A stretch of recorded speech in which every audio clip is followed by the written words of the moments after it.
Hello guys, welcome back to our channel Tomer's vibes. तो basically आज हम अपना बिजनेस स्टडीज का सिलेबस स्टार्ट करने वाले हैं। तो आज सबसे पहले हम लोग अपना चैप्टर 1 स्टार्ट करेंगे जिसका नाम है nature and significance of management. बहुत ही इजी चैप्टर है, इतना हार्ड भी नहीं है, बस हमें कॉन्सेप्ट क्लियर रखना है। और बस चलिए तो आज शुरू करते हैं हम लोग सबसे पहले nature and significance of management.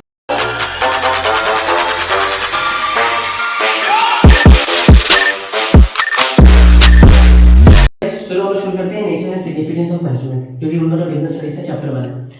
So nature and significance of management में क्या होता है? मैनेजमेंट एक डेलिब्रेट फंक्शन है जो कि हर ऑर्गेनाइजेशन को चाहिए, चाहे वो छोटा हो या बड़ा हो या स्मॉल हो। क्यों? क्योंकि मैनेजमेंट से हमें मदद मिलती है कि हम अच्छे से कोई भी काम को अच्छे से कर पाए।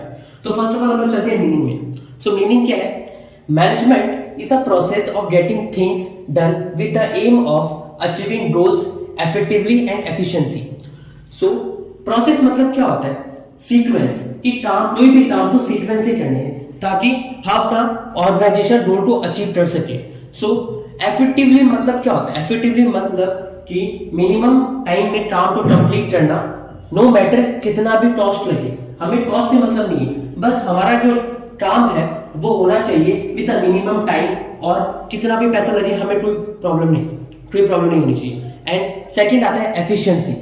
एफिशिएंसी मतलब क्या होता है कि हमें कॉस्ट में भी काम करना है और अपनी जो रिसोर्स है उसका ऑप्टिमम यूटिलाइजेशन करना है। सो बेसिकली यही मीनिंग आता है, management is a process of getting things done with the aim of achieving goal effectively and efficiency. So notes बनाते हुए चल रहा है कि हमें आगे एग्जाम के टाइम रिवीजन में भी करने में कोई दिक्कत ना है। बट एक बात हमेशा याद रखना, कोई भी ऑर्गेनाइजेशन में इन दोनों का होना बहुत जरूरी है। वो एक कहावत है ना कि एक सिक्के के दो पहलू, वो यही तो होता है कि आपको इफेक्टिवली तो होना ही है बट एफिशिएंसी भी होना चाहिए। जैसे ये देख लो, मेरी ड्राइंग पे मत जाना, ड्राइंग बहुत खराब है। एक तराजू है जिसमें दोनों को इक्वली होना चाहिए, बैलेंस। क्योंकि कोई भी ऑर्गेनाइजेशन को हमें मतलब ग्रोथ के लिए हमें दोनों की जरूरत है कि हमें टाइम पे भी काम करना होगा और ऑप्टिमम यूटिलाइजेशन भी करना होगा। तो बेसिक मीनिंग यही आता है। और प्रोसेस मतलब सीक्वेंस में, तो यहां से आपको मीनिंग क्लियर हो रही है। अब आते हैं हम फीचर्स। अब इन्हें फीचर्स बोलो या कैरेक्टरिस्टिक्स बोलो, दोनों सेम है। बुक में शायद कैरेक्टरिस्टिक्स भी बोल रखा है और फीचर्स भी बोल रखा है। सो फर्स्ट ऑफ ऑल क्या होता है? ये गोल ओरिएंटेड है तो इसके आगे मैनेजमेंट लगा देते हैं हम। Management is goal oriented. Management focus करता है गोल ओरिएंटेड के लिए। जैसे कि हम लोग ने मीनिंग में भी पढ़ा कि एम करता है टू अचीव द ऑर्गेनाइजेशन गोल। तब सबसे बड़ा फीचर्स ऑफ मैनेजमेंट है टू गोल ओरिएंटेड, मतलब गोल के ऊपर फोकस करना। Second, pervasive. परवेसिव का मतलब क्या होता है? यूनिवर्सल।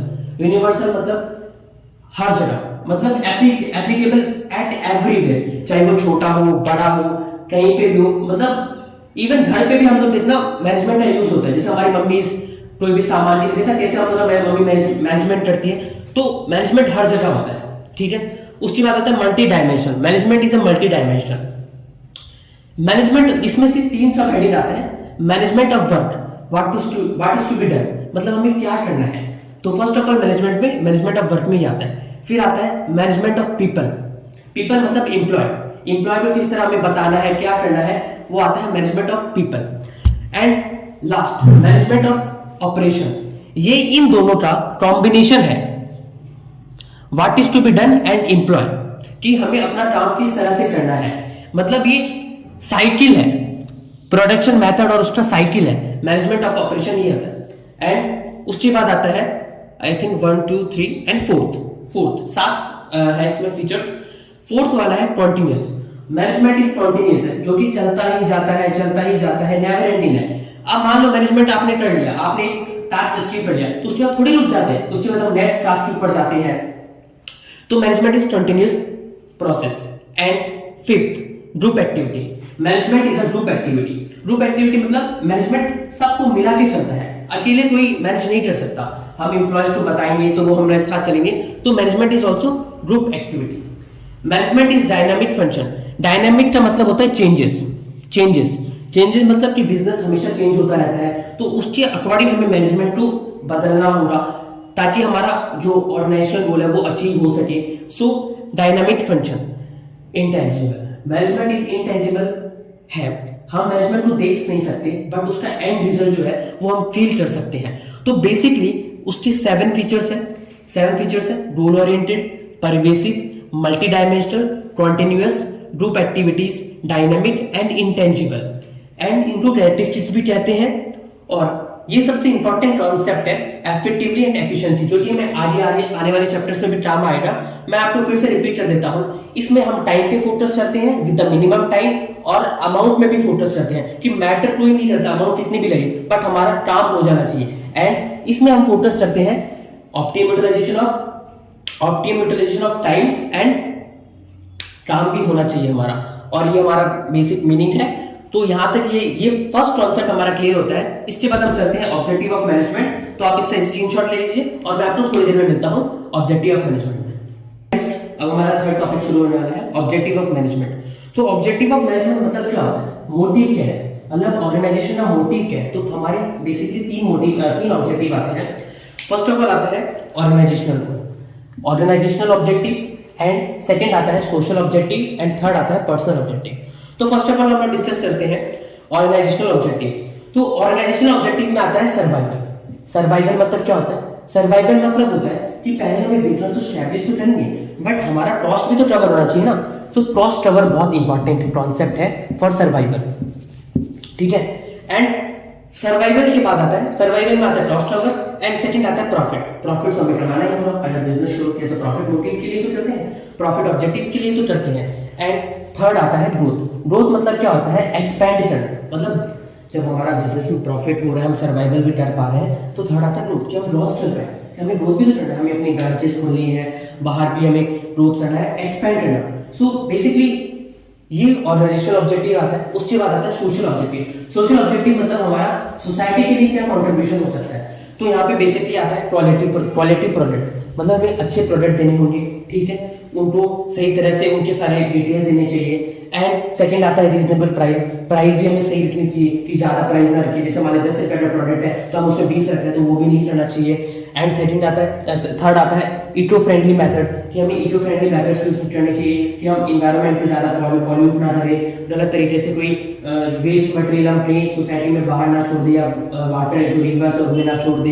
एंड फोर्थ आता है एम्प्लॉयमेंट अपॉर्चुनिटीज क्रिएट करना, मतलब कि सोसाइटी के लिए हम एम्प्लॉयमेंट अपॉर्चुनिटीज क्रिएट करें ताकि उन्हें जॉब मिले, कि वो हमारे ऑर्गेनाइजेशन में काम करें और उनका भी डेवलपमेंट स्टैंडर्ड ऑफ लिविंग बढ़े।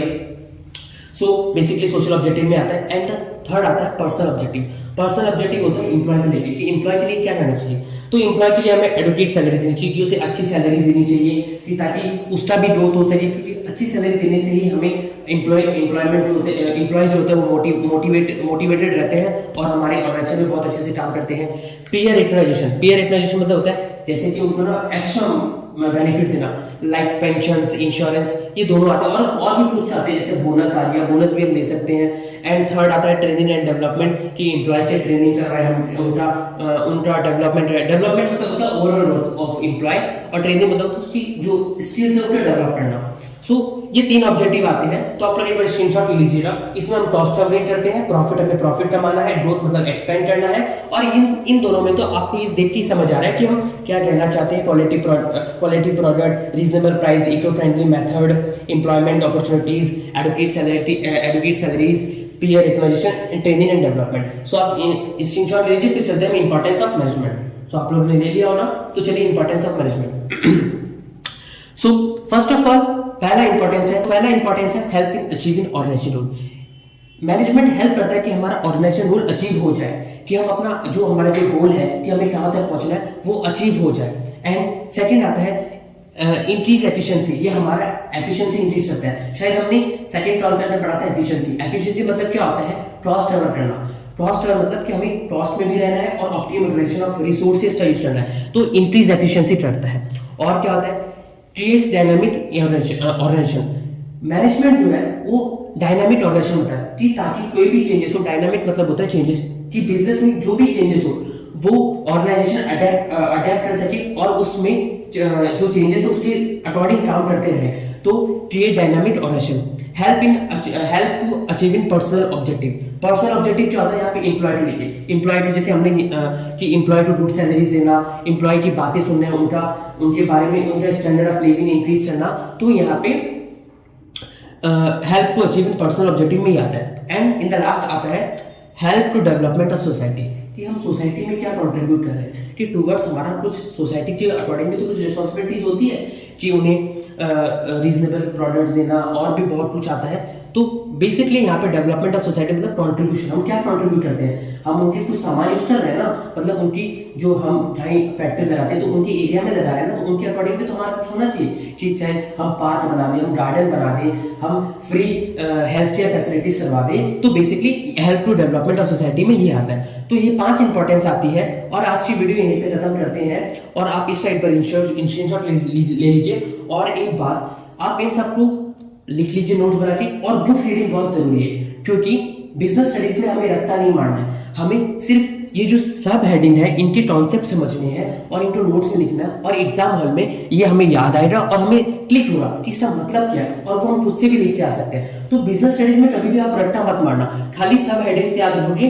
तो आपका बिजनेस स्टडीज बहुत इजी रहेगा। लोग क्या करते हैं, बिजनेस स्टडीज में हमेशा रट्टा मारते हैं, तो उससे ना रट्टा मत मारो। रट्टा मारने से कितना रट्टा मारोगे यार, आप 2 कर लोगे, 3 कर लोगे, बट ज्यादा नहीं कर पाओगे। इसलिए खाली सब हेडिंग से याद करो, आपका सारा कॉन्सेप्ट क्लियर हो जाएगा। तो ये वीडियो यहीं पे खत्म होती है, तो मिलते हैं नेक्स्ट वीडियो। ये वीडियो अगर आपको अच्छा लगा तो इस वीडियो में हमारा टारगेट है कि आप हमारा वीडियो 20 लाइक्स करें और चैनल के वीडियोस को शेयर करें और सब्सक्राइब करें, और आपको हम जल्द से जल्द वीडियो लाने की कोशिश करें। और मैं अकाउंट्स भी थोड़े दिन में शुरू करने वाला हूं। तो चलिए मिलते हैं नेक्स्ट वीडियो में। याद रखिएगा 20 लाइक्स है। Thank you so much.